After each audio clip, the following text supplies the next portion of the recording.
Why does this 3 by 3 by 3 Rubik's Cube have 43 quintillion permutations? The answer is simple with a little bit of math. So,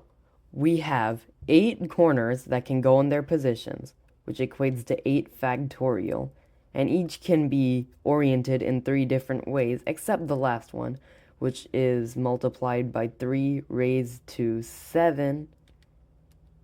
because not the 8th one, since that can only be oriented one way, times 12 corners in their own place, 12 factorial, times 12 corners being oriented in 2 possible ways, except the last one, which is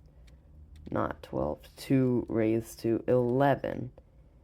And then we have all of that, but we have to divide that by 2 so that we don't have 2 swapped edges or 2 swapped corners, and we get 43 quintillion.